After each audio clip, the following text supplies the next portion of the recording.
My name is Clara, and I am 38 years old. I live in a small, fictionalized version of a life I once thought was perfect, in a city where the maples turn to flame each autumn and the winters are quiet and deep. For years, I believed that love, patience, and a well-tended garden were enough to smooth over any of life's rough edges. I never imagined my husband's mother, Beatrice, would be the one to take a chisel to the heart of our family, splintering the quiet peace we had so carefully built, all centered on the bright, beautiful spirit of our daughter, Maya. When Beatrice came to live with us 3 years ago, her arrival felt less like an act of charity and more like a simple turn of the familial wheel. I tried to welcome her, to absorb her quiet critiques and her sighs of gentle disapproval into the fabric of our daily lives. But at the joint 13th birthday party for Maya and her cousins, an event meant to celebrate the threshold of a new chapter, Beatrice spoke a single, devastating sentence. It was a sentence that shattered my daughter's heart, and in doing so, finally gave me the clarity to make the hardest, most necessary decision of my life, a decision that would redefine our family forever. My husband, Liam, and I have been married for 16 years. We met in graduate school, two earnest souls drawn together by a shared love for literature and late-night philosophical debates. Our love story wasn't a whirlwind. It was a slow, steady burn, a foundation built brick by brick with mutual respect and quiet understanding. Liam is 40, a history professor at the local university, a man whose patience seems bottomless, whether he's explaining the intricacies of the Peloponnesian War to the students or helping a neighbor fix a leaky faucet. He is, by nature, a mediator, a man who believes every conflict can be resolved if only people would listen to one another. Our daughter, Maya, is 13. She is a universe unto herself, a creator of worlds. Her hands are perpetually smudged with charcoal or stained with paint, and her bedroom floor is a landscape of open sketchbooks and half-finished stories that possess a wisdom far beyond her years. Maya is sensitive, her heart worn close to her sleeve, yet beneath that vulnerability lies a vein of quiet strength, a resilience that reminds me of a young sapling bending in the wind but never breaking. We adopted Maya when she was just an infant, after years of heartbreaking struggles with infertility. From the moment the social worker placed her in my arms, a tiny, perfect bundle of life, she was ours. She was not a consolation. She was the destination we had been traveling toward all along. Liam's family history is more complex. He was raised an only child until his father, a widower, remarried when Liam was a teenager. That second marriage brought Mark into his life, a half-brother 8 years his junior. They grew up in separate homes, their relationship more of an acquaintance than a brotherhood for many years. Now Mark is a successful financial analyst, married to Sarah, a lawyer. They have 14-year-old twins, Chloe and Ben, who attend an elite private academy on the other side of our city, their lives a whirlwind of competitive sports, advanced placement courses, and international summer camps, all meticulously documented on Sarah's social media. Beatrice, my mother-in-law, became a widow 4 years ago. After her husband's prolonged illness, the sale of her large family home was necessary to settle a mountain of medical debt. She presented her situation to us as one of dire financial straits, hinting at a future of precarious uncertainty. Liam, with his boundless compassion, immediately offered her a home with us. Though a knot of apprehension tightened in my stomach, I agreed. Family, I told myself, takes care of family. We transformed our sunlit guest room, painting the walls a soft sage green, hanging new linen curtains, and buying a comfortable armchair for her to read in. I am a ceramic artist. I work from a converted shed in our backyard, a sanctuary of clay and quiet concentration. My work provides a modest, but steady income, allowing me the flexibility to be home when Maya returns from school.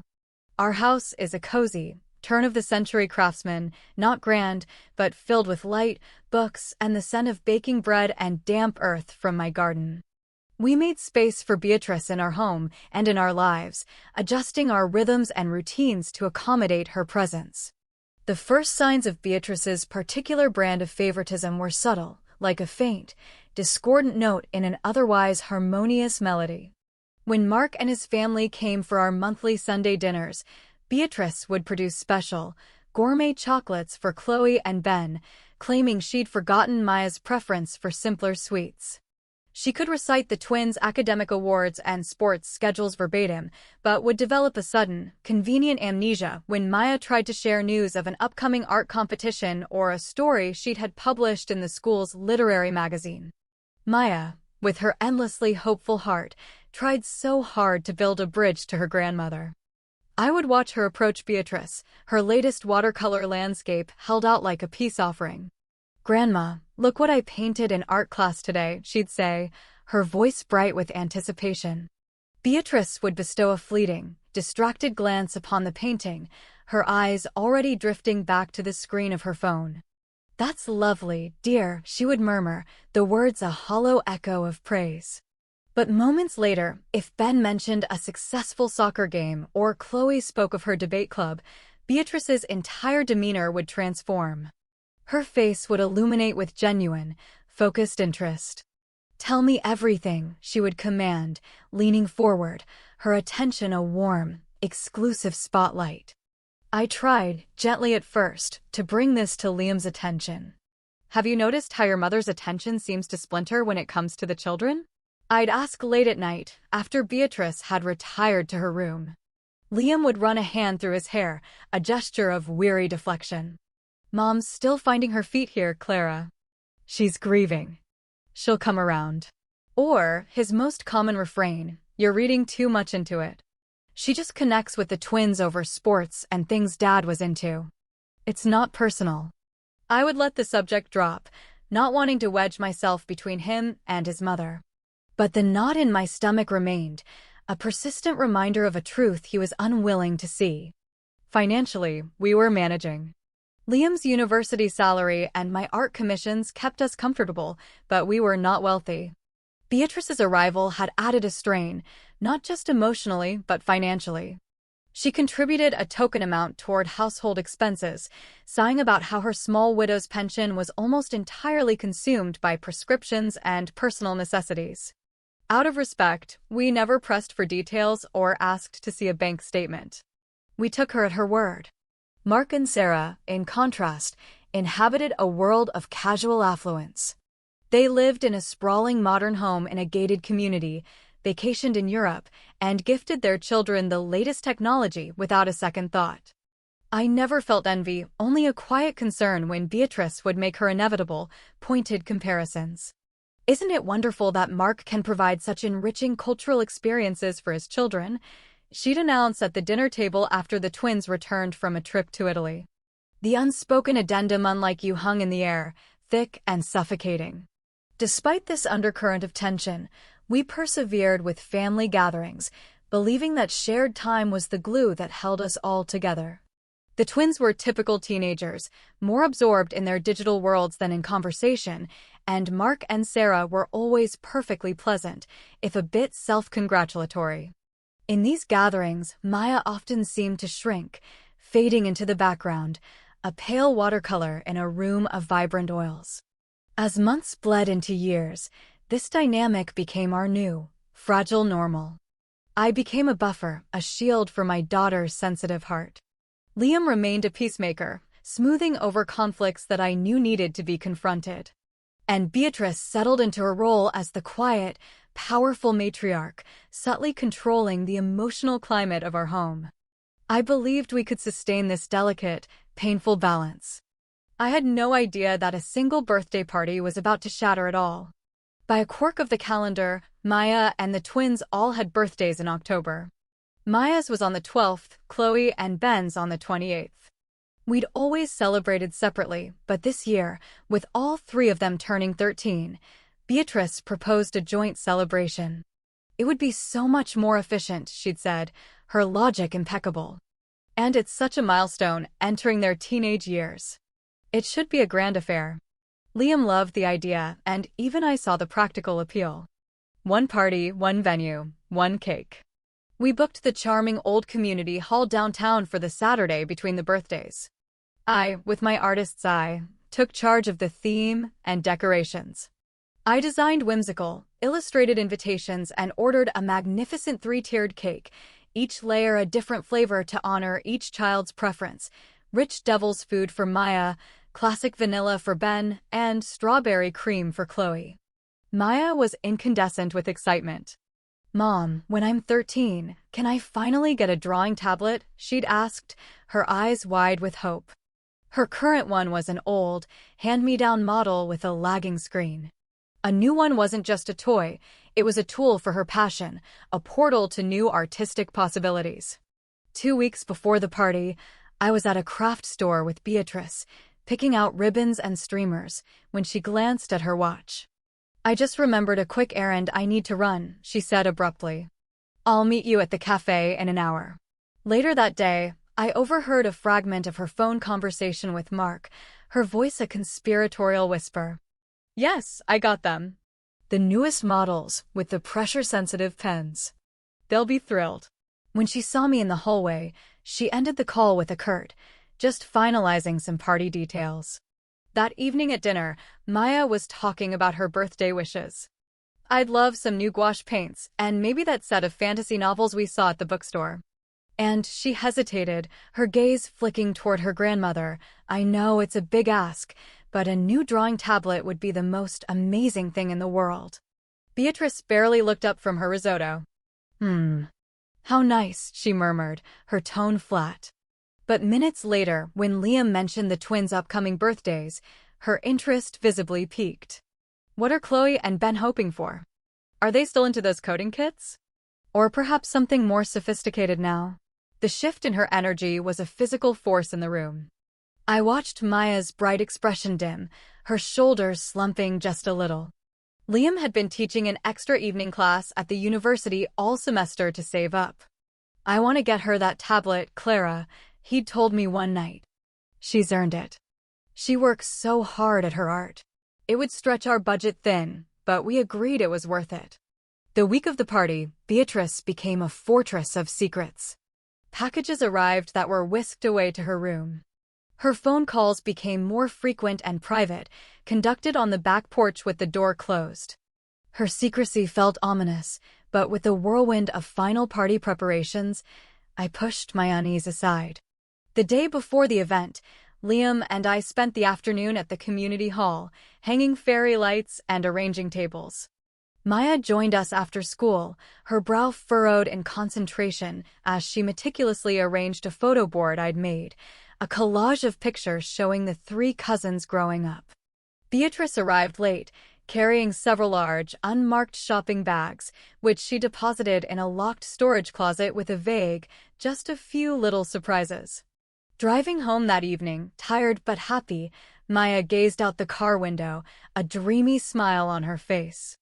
"Tomorrow is going to be the best day ever," she whispered, her voice full of such pure, unadulterated hope that I felt a pang of protective love so fierce it almost hurt. If only I had known what Beatrice had planned, the little surprise she had so carefully orchestrated, perhaps I could have shielded Maya from the heartbreak to come. But in that moment, I was simply a mother, sharing in my daughter's innocent joy. The morning of the party arrived on a tide of crisp autumn air, the sky a brilliant, cloudless blue. Maya was awake at dawn, a hummingbird of nervous energy. She'd chosen her outfit with painstaking care, a deep emerald green dress that highlighted the gold flecks in her brown eyes, worn with her favorite pair of worn-in boots and a silver locket Liam and I had given her that morning.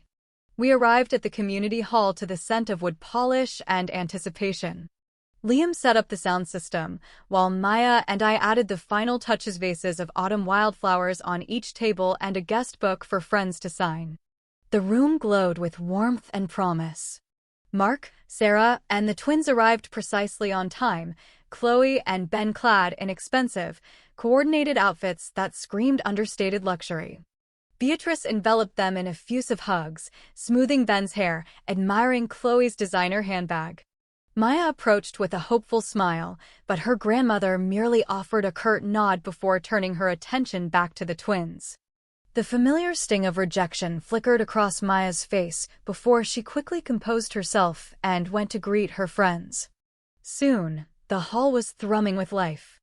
Teenagers clustered around the karaoke machine, the photo booth, and the food tables. Maya was in her element, moving between groups of friends, her initial shyness melting away into genuine laughter. I caught Liam's eye across the crowded room, and we exchanged a relieved smile. It was working. The party was a success. At 4:30, it was time for the main event. The glorious three-tiered cake was wheeled out, its 40 candles flickering like a constellation. The crowd gathered, phones held aloft, as everyone launched into a boisterous rendition of Happy Birthday. Maya stood in the center, flanked by her cousins, her face luminous in the candlelight. They made their wishes in blue, and the room erupted in applause. After the cake came the presents. We set up 3 chairs at the front, and the teens took their seats. They opened gifts from friends and family, first books, art supplies, gift cards, clothes. Maya's face lit up as she unwrapped a beautiful set of professional gouache paints from her best friend, Ava, and a signed novel from our neighbors. Her pile of thoughtfully chosen gifts grew beside her. When the last of the general gifts had been opened, Beatrice stood, clearing her throat to command the room's attention. "I have a special gift for the birthday children," she announced, her voice resonating with theatrical importance. She disappeared into the back storage closet and returned carrying 2 large, identically wrapped boxes tied with opulent gold ribbons. My heart gave a sudden, hard thud against my ribs. "For my wonderful grandchildren, on this momentous occasion," Beatrice proclaimed, handing one box to Chloe and the other to Ben. They tore at the paper, their squeals of delight filling the room as they revealed brand new, top-of-the-line digital art tablets, the exact kind Maya had been dreaming of for months. "Grandma, this is insane," Ben shouted, jumping up to hug her. Thank you," Chloe echoed, her eyes wide with disbelief. Beatrice beamed, soaking in their adoration. "Only the very best for my grandchildren," she said, her voice loud enough for every person in the room to hear. The chatter in the hall had faded to a confused murmur. All eyes were on Maya, who sat frozen in her chair, her hands clenched in her lap. Her expression was a painful mix of confusion and dwindling hope as she waited, her gaze fixed on her grandmother. Surely, there was a 3rd box. "Grandma?" Maya's voice was small, but it carried in the sudden, heavy silence. Is there one for me too?" Beatrice turned to face her, and the expression on her face was not one of forgetfulness or apology. It was cold, dismissive, and utterly devoid of warmth. "That's everything," she said, her tone as flat and hard as stone. "I only bought gifts for my true grandchildren." The silence that followed was absolute, a vacuum that sucked all the air and joy from the room. True grandchildren. The words hung in the air, sharp and poisonous. My mind reeled, trying to grasp the deliberate cruelty of it. Beatrice was using Maya's adoption, the beautiful, sacred story of how she came to be our daughter, as a weapon. Tears welled in Maya's eyes, tracing paths down her flushed cheeks. She stood so abruptly that her chair clattered to the floor. And then she turned and fled, her shoulders shaking with silent, racking sobs. I was on my feet in an instant, a cold, protective fury rising in my chest. I shot Beatrice a look that promised this was not over, not by a long shot, and then I ran after my daughter. I found her in the quiet of the empty coat room, curled into a small ball in the corner, her beautiful green dress crumpled beneath her. Her carefully styled hair had come undone, and her breath came in ragged, hiccuping gasps. "Oh, my sweet girl," I whispered, kneeling and gathering her into my arms. She collapsed against me, burying her face in my shoulder, her small body trembling with a grief too big for it to hold. "Why does she hate me, Mama?" she sobbed, the words muffled against my sweater. "What did I do wrong?" "Nothing," I said, stroking her hair, my own voice thick with unshed tears. "You did nothing wrong. This is not about you. This is about her. You are our daughter. You are our everything. Don't you ever forget that." After several long minutes, I helped her to her feet and we went to the restroom to splash cool water on her tear-stained face. "We can leave right now," I told her softly. Or we can walk back in there with our heads held high. She took a shaky breath, a glimmer of that deep, quiet strength shining through her pain. I want to go home, she whispered. But I need to say goodbye to my friends. When we re-entered the main hall, the party atmosphere had completely curdled. Liam stood before his mother, his face a mask of disbelief and anger I had never seen before. How could you, Mom? He was saying, his voice low and shaking with rage. How could you be that cruel to a child? To my child. Beatrice stood her ground, her arms crossed defensively. I simply told the truth, Liam. She is not blood. Chloe and Ben are. Mark and Sarah hovered nearby, their faces pale with shock and discomfort. The twins, to their credit, looked mortified, their new tablets forgotten on their chairs. Most of the other guests were already quietly gathering their things, their polite smiles unable to mask their horror. The party was over. We collected Maya's gifts, her friends flocking around her, offering hugs and quiet words of support. Ava, her best friend, pressed a small, hand-painted rock into her palm. You are the truest person I know, she whispered fiercely. The drive home was a cocoon of suffocating silence. Beatrice had ridden with Mark and Sarah, a small mercy. Liam gripped the steering wheel, his knuckles white. Maya stared out the window, her reflection a ghostly silhouette against the darkening city. As we pulled into our driveway, I placed a hand on Liam's arm. This changes everything, I said, my voice barely a whisper. He nodded, his jaw tight. We both knew our carefully constructed piece had just been detonated, and we were left standing in the rubble. That night, Maya locked herself in her room. I could hear the faint, muffled sounds of her crying, a sound that felt like a physical blow to my own heart. Liam and I sat in our kitchen, the silence between us heavy with unspoken words. I can't believe she did that, Liam finally said, his voice hollow. To say that in front of everyone. Can't you? I asked, my voice sharper than I intended. This isn't new, Liam. It's just louder. The little comments, the forgotten details, the way she has always held Maya at a distance. This has been happening for 3 years. Today, she just finally said the hateful part out loud. He sank into a chair, his face etched with a pain that was part anger, part guilt. I didn't want to see it, he admitted, his voice cracking. It was easier to believe she was just eccentric. Not this. Not cruel. Later, I knocked on Maya's door and she let me in. She was curled on her bed, clutching a worn stuffed bunny she hadn't slept with in years. Is it because I'm not really yours? She asked, her voice small and broken. I sat beside her, taking her face in my hands. Listen to me, Maya. You are the realest thing in our lives. Biology does not make a family. Love makes a family. Commitment makes a family. Showing up for each other every single day makes a family. Your grandmother's heart is too small to understand that. That is a tragedy for her, not a reflection on you. The next morning, Beatrice acted as if the previous day had been a triumph. Such a lovely party, she declared over breakfast. The twins were just so thrilled with their gifts. Liam put down his coffee cup. Mom, we need to talk about what you said to Maya. Beatrice waved a dismissive hand. Oh, honestly. Children are far too sensitive these days. You told my 13-year-old daughter that she isn't your true grandchild at her own birthday party, Liam said, his voice dangerously quiet. There is no version of that in any generation that is acceptable. Facts are facts, Liam, she sniffed. Her name is Maya, I cut in, my patience gone. Not the child. Not she. Her name is Maya. A few days later, while sorting laundry, a receipt fell from the pocket of Beatrice's trousers. It was from a high-end electronics store, dated 2 weeks prior. The total was for 2 digital art tablets, costing nearly $2,000. The premeditation of it, the cold, calculated decision to publicly wound my child, stole my breath. And the amount where had a woman who claimed to be struggling financially found $2,000 for gifts? The light in our house seemed to dim.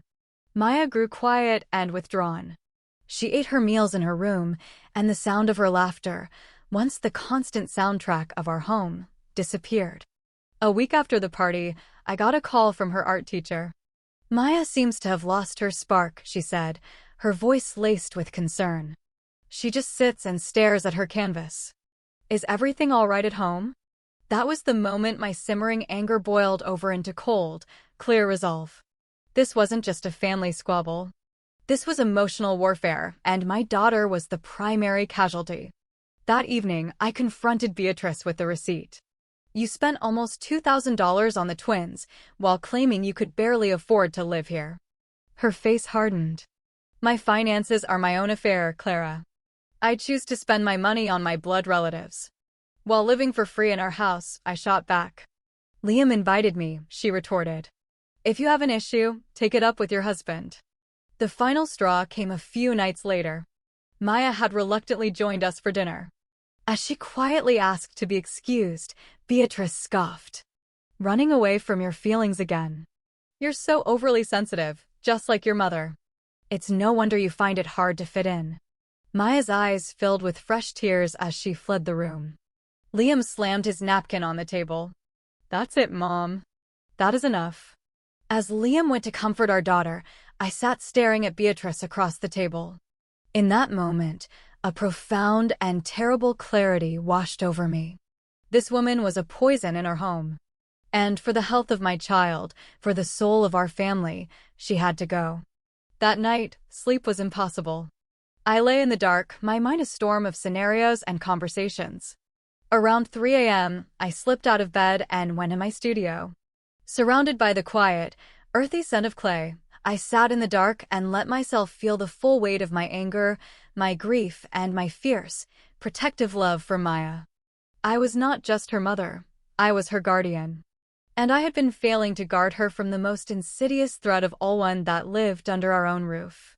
When Liam came down for coffee at dawn, he found me at the kitchen table, my laptop open, my face pale with exhaustion and resolve. "You've been up all night," he said softly. "She has to leave, Liam," I said, my voice clear and steady.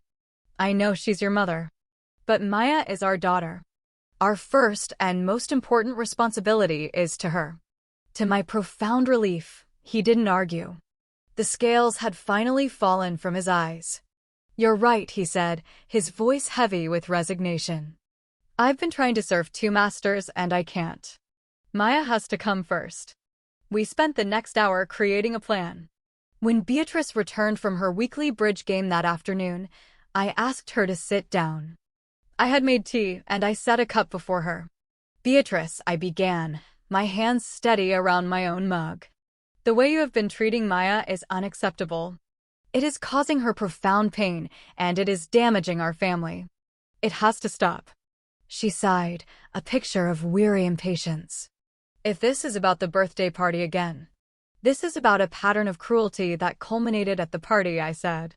"It's about you telling our daughter and everyone else that she is not a true member of this family. That is a line that, once crossed, cannot be uncrossed." She drew herself up, her expression hardening. "I will not apologize for speaking the truth as I see it." "I'm not asking you to," I said. "I'm telling you that your vision is not compatible with the values of this home. Liam and I have discussed this. We need you to find another place to live. You have 1 week." The shock on her face was absolute. You're throwing me out?" "We're asking you to leave," I corrected gently but firmly.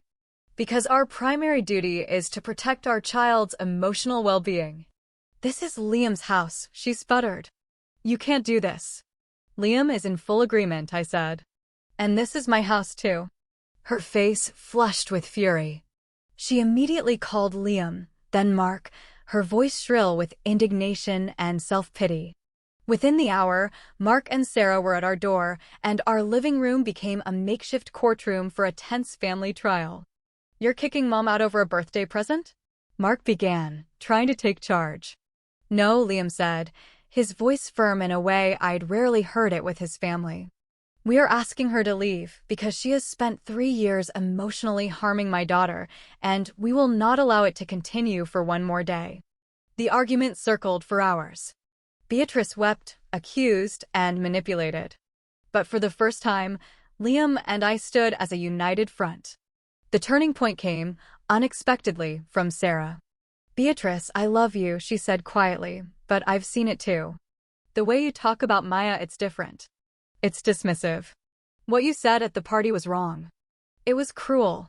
Stunned by this betrayal from her favored daughter-in-law, Beatrice fell silent. Finally, Mark, looking defeated, made an offer. "Mom, you can come and stay with us for a while. In the guest suite. Until you get on your feet." Beatrice seized the lifeline. "Yes, that would be for the best. Until Clara comes to her senses." "This is not a temporary storm to be weathered, Beatrice," I said, making eye contact. "This is a permanent boundary. You will not live in this house again." The day Beatrice left, the house felt instantly lighter, as if the walls themselves could finally exhale. The air, which had been thick with unspoken tension for so long, felt clean and fresh.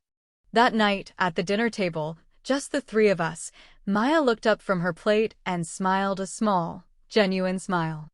It was the first one I had seen in weeks. Liam sat with her on the sofa after dinner. "I am so sorry, Maya," he said, his voice thick with emotion. "I should have seen it. I should have protected you sooner. I failed you." Maya leaned her head on his shoulder. "You're protecting me now, Dad." The healing was not instantaneous. It was a slow, quiet process. We started family counseling, giving Maya a safe space to voice her hurt and confusion. We spent weekends hiking in the nearby mountains, the crisp air and wide-open spaces a balm for our bruised spirits. We reclaimed our home, one shared meal, one movie night, one long conversation at a time. A few months later, Maya's school hosted its annual student art exhibition. Maya submitted a piece, a powerful charcoal drawing of a young sapling growing defiantly from a crack in a stone wall. It was titled Resilience. Mark, Sarah, Chloe, and Ben all came to the exhibition opening. It was awkward at first, but they made a genuine effort, asking Maya about her work, praising her talent. Chloe even confessed that she'd barely used the tablet her grandmother had given her. "It felt wrong," she admitted quietly to Maya.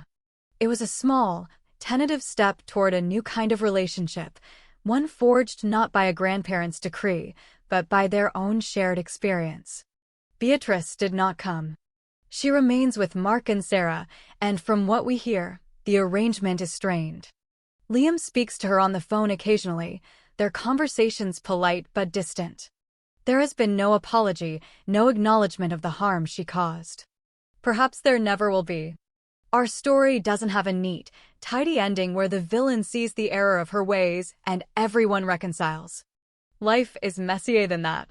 But what we have is something far more valuable. We have peace in our home. We have a daughter who is slowly but surely rediscovering her light, her confidence growing back, leaf by tender leaf. I watch her in my studio, her hands covered in clay as she shapes a new creation on the wheel, her brow furrowed in concentration, and I know we made the right choice.